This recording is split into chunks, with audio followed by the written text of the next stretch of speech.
Alana Ravindra reporting to you live, where I am on the scene where a woman was just pronounced immediately dead after being hit by a baseball. It is 4:32 p.m. August 5th, 1953, where the Little League baseball game was just played. Mr. Trickeming's team was down by a few points and had asked one of his players, Owen Meany, to bat.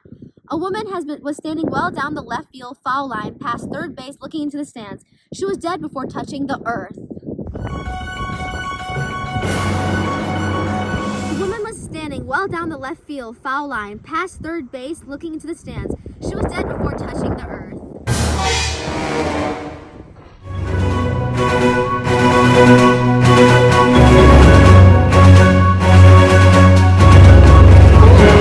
I'm here with Owen Meany, who just killed the woman with the baseball.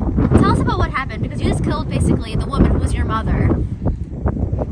Well, Buzzy had just taken an easy grounder, and I was up next to play, and my coach told me to swing away, but we almost wanted the game to be over with, but I was really confident and just like a little nervous, and my coach yelled to swing away, and I kind of like freaked out, so I do everything by the rules, and I just swung away, and everyone started laughing at me because the first pitch, it went over my head, but I had to duck down. Then I hit the ball so loud after that, everyone stopped, and they looked at me and gasped, and then it was so loud for me as well. I didn't even know what happened or notice that I even hit Tabitha.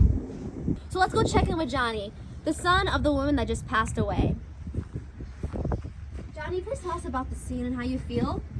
I mean, I just spotted my mother at our game, and she was late as usual, and she found the baseball games very boring and just really time consuming as well. She was smart because each game she usually arrived right at the time when we were about to be done so she can take Owen and I home, because after all, Owen was like her second son. And then she wasn't even watching the game. Like usually she watches a little bit, but she wasn't watching. She was just looking for someone she recognized in the stands so she can talk to them. Everyone was staring at my mother like always, even the coach, and she didn't even turn to notice when Buzzy hit a grounder, but she kept walking to the third base line and was just staring to the stands looking for someone to talk to occupy herself and just get the time to pass, because like I said, she just does not like being here, but she does it just to support me and Owen. So Johnny, how did Owen even get into the game? Because I know you guys were down by a few points, and usually Owen doesn't even play it in the game. So your coach put him in, and how did he even manage to hit the ball that hard? Because he's not even good at baseball. Yeah, so we were down, and my coach was just hoping for a miracle to happen, and so he just put Owen in, thinking that he would help us win, but this is the hardest I'd ever seen Owen hit. I mean, he's usually never even on the field, and for him to even hit that ball that hard was just like crazy. And he stayed on his feet and didn't even fall down. And then all I saw was my mom turn her head to see who hit the ball. And then it was so loud, the ball just struck her left temple. And then I saw her fall forward and hit the ground first. This is Alana Ravindra reporting to you live. We'll be back with you with more updates over this scene.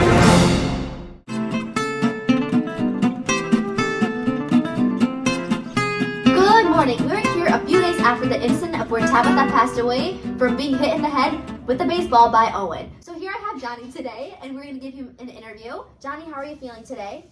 Doing a little better, thank you. Okay, good. So Johnny, can you tell us about your mother, Tabitha Wheelwright? Yeah, by everyone, my mom was seen as a flirt, and that was really everyone's first impression of her. All eyes were in the room were always on her.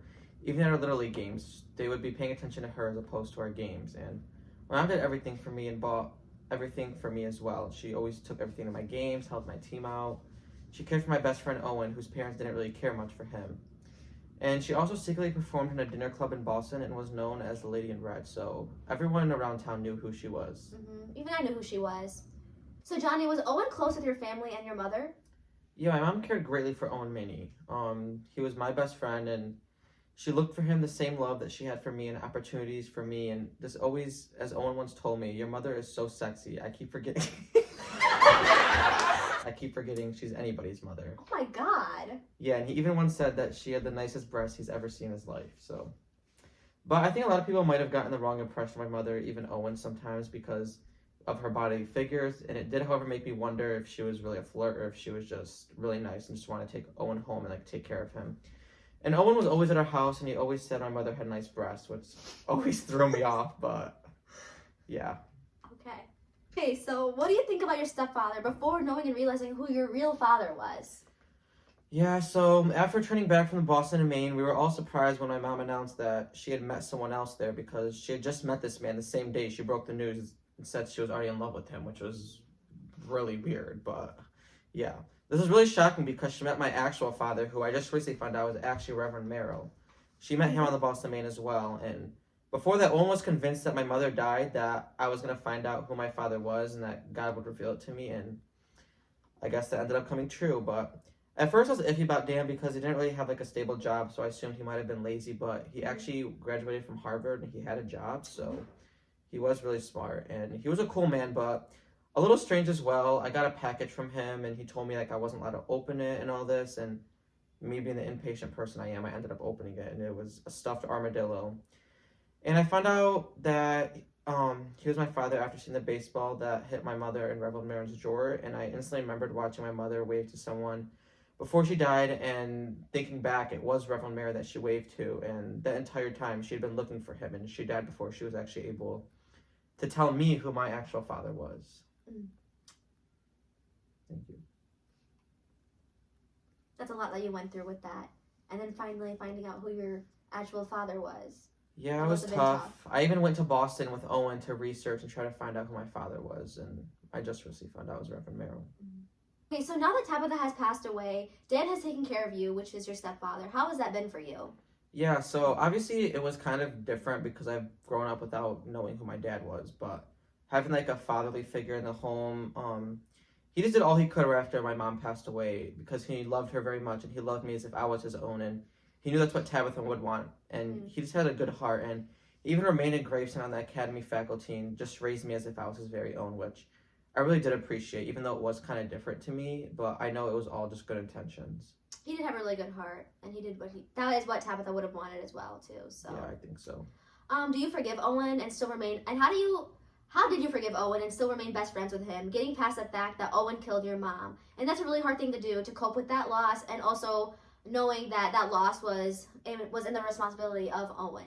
Yeah, well, obviously it wasn't really something that, like, Owen did on purpose, so I forgive him. He was the one that convinced me God was real, and he's a very strong man believing in his faith and holds a very strong relationship with God. So I think there's obviously a meaning behind Tabitha passed away, and Owen always told me that God has a plan and everything happens for a reason, and I just had to keep remembering that for myself. And even though he killed my mother, he still protected me and prevented me from going into war, and I know he loved me and he loved my mom as if it was his own mom, and I know he didn't do it on purpose. Yeah, you guys are best friends too, and that is something that's really tough to get past, so. Yeah.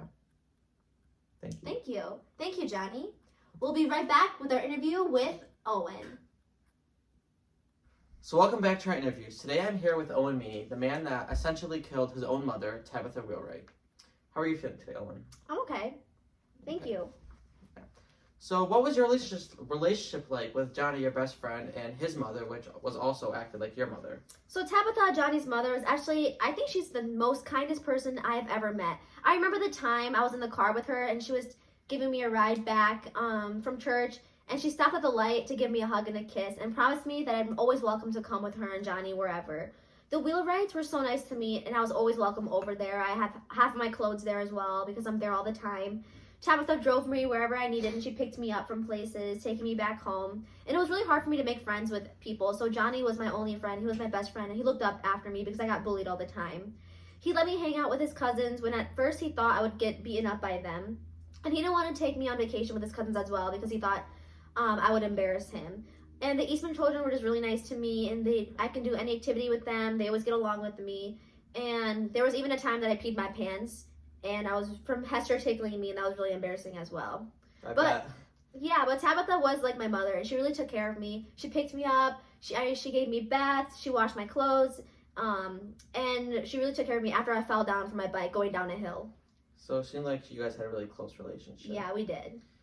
So why was the death of Tabitha not really like talked about? Like, you seem like you were very close with her, like you're saying right now, and as if you were one of her own children. So wanted this to make you guys talk more about like the incident since you were more involved in her life?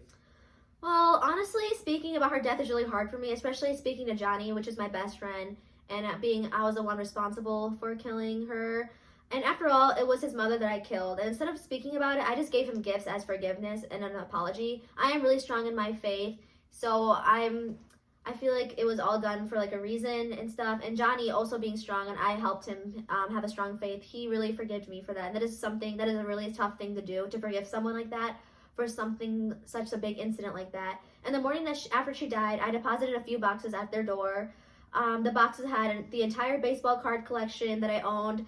And Dan said that I gave the beloved cards to Johnny as a gesture of apology, trust, and love, and I surely wished for John to return the cards to me as a gesture of forgiveness. And John gave me the cards back and gave me a prized possession of his own, which is his armadillo that Dan had given him. Yeah, so Johnny did mention the armadillo. So what was like the communication with that?